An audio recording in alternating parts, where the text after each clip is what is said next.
ಎಲ್ಲರಿಗೂ ವಿಷ್ಣುಪ್ರಿಯ ವಿನ್ಯಾಸ ಚಾನಲ್ಗೆ ಸ್ವಾಗತ. ಇವತ್ತಿನ ವಿಷಯ ದಿವ್ಯಕ್ಷೇತ್ರ ಹರಿಹರಪುರ. ಹರಿಹರಪುರವನ್ನು ಕನ್ನಡದಲ್ಲಿ ಹರಿಹರಪುರ ಎಂದೇ ಬರೆಯಲಾಗುತ್ತದೆ.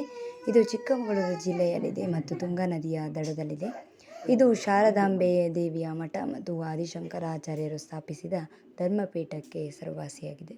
ಇದು ತುಂಗಾ ನದಿಯ ದಡದಲ್ಲಿದೆ ಮತ್ತು ಶಾರದಾಂಬೆ ದೇವಿಯ ಮಠಕ್ಕೆ ಹೆಸರುವಾಸಿಯಾಗಿದೆ.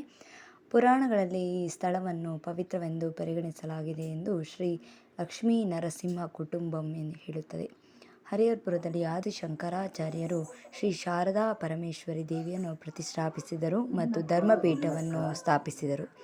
ಇಲ್ಲಿನ ತುಂಗಾ ನದಿಯನ್ನು ಉತ್ತರ ವಾಹಿನಿ ಎಂದು ಕರೆಯಲಾಗುತ್ತದೆ ಮತ್ತು ಉತ್ತರ ವಾಹಿನಿ ಕ್ಷೇತ್ರಗಳು ಸಿದ್ಧಕ್ಷೇತ್ರಗಳೆಂದೇ ಪರಿಗಣಿಸಲಾಗುತ್ತದೆ ಎಂದು ಶ್ರೀ ಲಕ್ಷ್ಮೀ ನರಸಿಂಹ ಕುಟುಂಬಂ ಹೇಳುತ್ತದೆ. ಈ ಸ್ಥಳವು ತುಂಗಾ ನದಿಯ ದಡದಲ್ಲಿ ದೇವತೆ ಶಾರದಾಂಬೆಯ ಮಠವನ್ನು ಹೊಂದಿದೆ. ಈ ಸ್ಥಳವು ಕಾಡು, ಅಡಿಕೆ ತೋಟಗಳು ಮತ್ತು ಭತ್ತದ ಗದ್ದೆಗಳ ನಡುವೆ ಮತ್ತು ಸಣ್ಣ ಬೆಟ್ಟಗಳಿಂದ ಆವೃತವಾಗಿದ್ದು ಶಾಂತವಾಗಿದೆ. ದಕ್ಷನು ಇಲ್ಲಿ ಯಜ್ಞ ಮಾಡಿದನೆಂದು ನಂಬಲಾಗಿದೆ.